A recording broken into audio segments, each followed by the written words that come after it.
Hai semuanya, gimana kabar kalian? Semoga selalu dalam keadaan baik. Jadi welcome back teman-teman di segmen Analisa Pagi. Dan seperti biasa di segmen kali ini kita akan mengulas untuk update news dan juga pergerakan dari market, khususnya market Bitcoin.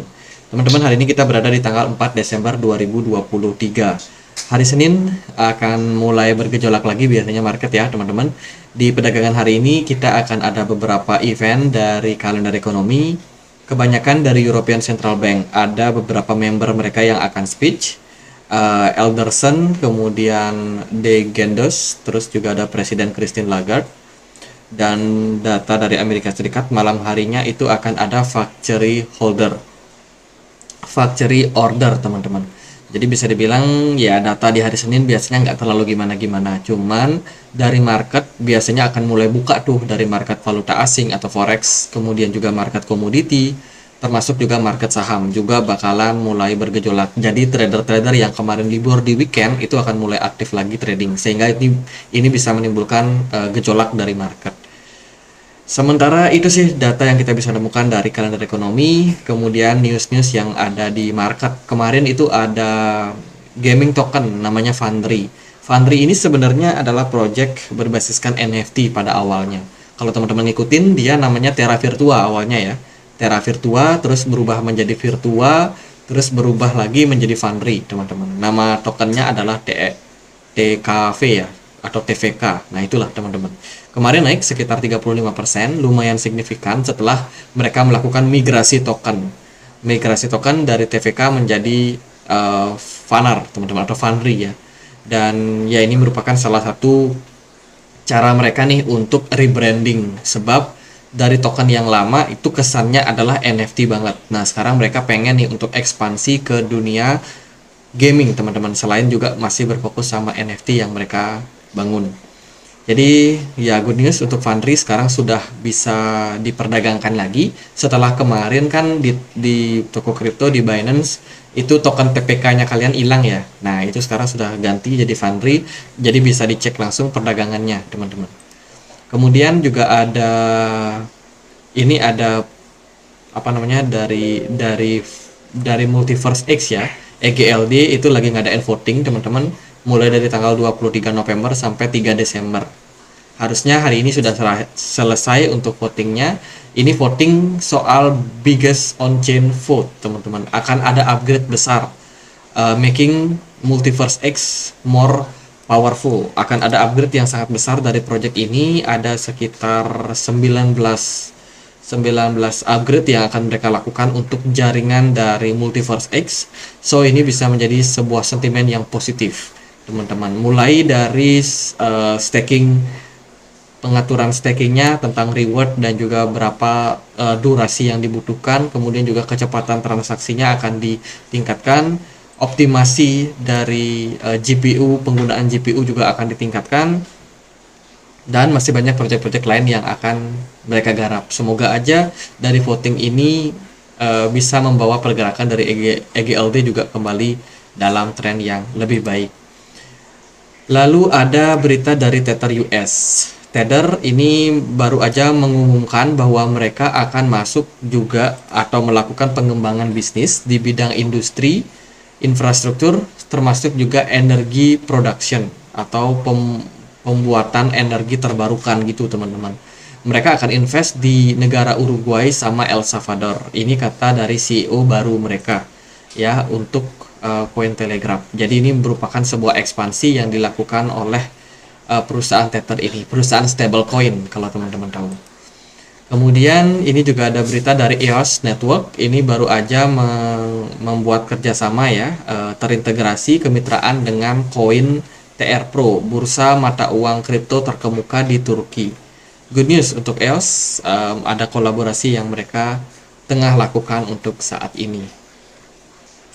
Selain itu juga ada berita dari Arbitrum. Arbitrum melalui DAO-nya akhirnya meningkatkan budget nih. Akan ada sekitar 56 project yang akan mereka kerjakan dengan dana sampai 70 juta US dollar. Wow, ini keren nih. Bakalan ya event-event ini tentunya akan memberikan impact pada jangka waktu panjang terhadap fundamental dari ARB. Let's say kalau ada ya lebih dari 50% dari proyek-proyek yang mereka bangun ini berhasil, teman-teman. Jadi ini good news juga untuk ARB ya. Sementara ini sih proyek-proyek yang mereka sedang bangun, komposisinya cukup bervariatif ya. Teman-teman terkonsentrasi di beberapa proyek besar, tapi sisanya masih mereka tetap untuk develop. Jadi ini ya bisa dibilang salah satu sentimen yang positif buat Arbitrum. Selebihnya ya berita-berita kemarin nggak terlalu banyak sih sebenarnya karena weekend ya teman-teman. Beberapa aku udah posting juga di komunitas Telegram. Kemarin itu ada ini tweet dari Maker Seller. Dia menjelaskan soal fundamental dari Bitcoin. Kemudian juga kalau kita lihat kemarin ada berita kurang bagus ya dari Jepang dan juga Filipina. Kabarnya itu ada semacam gempa gitu menyebabkan potensi tsunami teman-teman. Jadi stay safe lah buat teman-teman, hati-hati, jauhi pantai apalagi lagi hujan-hujan kayak sekarang ya. Kemudian juga ini ada beberapa token atau koin yang listing teman-teman, ada Doge, Cardano atau ada XLM yang listingnya itu di futures market dari Coinbase. Kemudian juga ada penambahan yaitu Matic dan juga Bitcoin Cash. Pantau token-token tersebut karena berpeluang untuk positif. Kemudian narasi di awal kuartal 1 2024 yang berpotensi adalah narasi gaming berbasiskan dengan GameFi. Salah satunya adalah Nakamoto Games. Ini dikabarkan itu bakalan yang namanya melakukan ekspansi besar-besaran teman-teman untuk akses gaming di iOS sama Android. Ya, memperkenalkan lebih dari 3 miliar game seluler ke Naka. Ini merupakan sebuah good news. Apalagi nanti akan ada game-game baru seperti GTA 6 juga yang bakalan rilis. Jadi narasi gaming boleh banget teman-teman jadikan sebagai ya salah satu ide ya untuk teman-teman pantau untuk kuartal pertama 2024. Jadi bisa dipantau koin-koin yang menarik yang berhubungan sama gaming. Let's say ya Sandbox, Axie Infinity, Gala, Mana, ENJ dan lain-lain.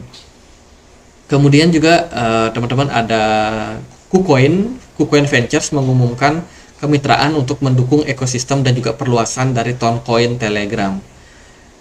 Toncoin, join sama KuCoin. Nah ini menarik juga sih teman-teman. Bisa dipantau Toncoin juga.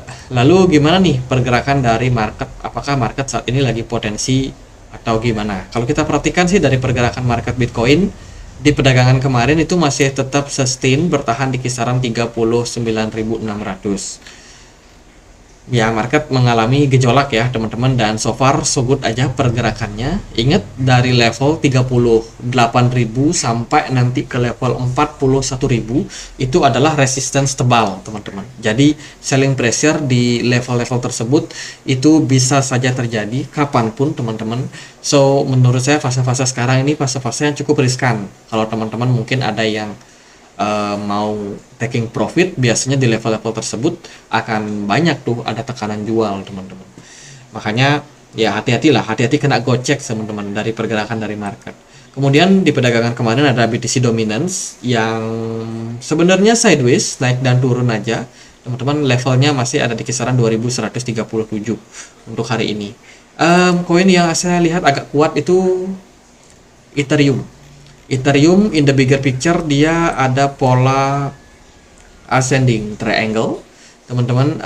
So far dia sudah terlihat breakout, tapi kalau menurut saya akan lebih baik kalau kita lihat closing time frame weekly-nya dulu. Apakah Ethereum mampu mempertahankan level di 2171 ini atau bagaimana di penutupan market nanti ya jam 7 teman-teman, jam 7 WIB itu akan ada penutupan. Let's say kalau Ethereum bertahan di level saat ini di 2171 itu good news untuk Ethereum dengan target bisa balik ke all time high untuk long termnya. Tapi target jangka pendek mungkin ke 3190-an dulu. Kemudian ada beberapa koin kemarin yang mengalami kenaikan. Kaspa agak sedikit naik tapi belum gimana-gimana. Kemudian ada Shiba Inu naik 7% kemarin teman-teman. Tiba-tiba ngepam, saya nggak tahu ada apa nih. Shiba Inu mulai bangkit ya.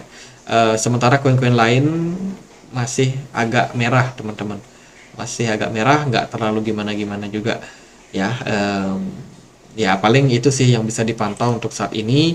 Kalau teman-teman ada pegang koin-koin yang mungkin big caps yang belum naik, ya sabar dulu aja teman-teman. Momentumnya nanti pasti ada karena market ini masih cenderung positif untuk sekarang ini. Desember saya rasa Ya, market masih oke lah teman-teman. Setidaknya kita pantau dulu sampai nanti keputusan suku bunga di tanggal 14 Desember kalau nggak salah. Nanti kita baru bisa lihat lagi gimana kira-kira progresnya sampai akhir tahun.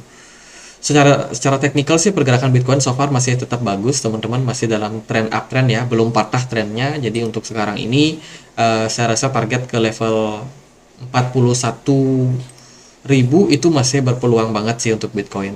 Di perdagangan kemarin volume cukup bervariasi, naik dan turun, smart money-nya masih cukup oke di market. Jadi dominasi untuk Bitcoin saat ini saya rasa masih cukup bagus. Ya, dengan target tadi ya di 41 ribuan teman-teman. Mungkin 40.900 di sana udah mulai kayak mentok.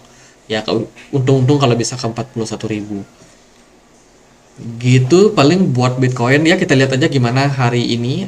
Karena hari Senin masih pembukaan biasanya volatile banget teman-teman, kita lihat aja larut dengan ombak yang ada di market teman-teman. Jadi gitu aja, semoga video kali ini bisa bermanfaat dan akhir kata saya Andri, makasih.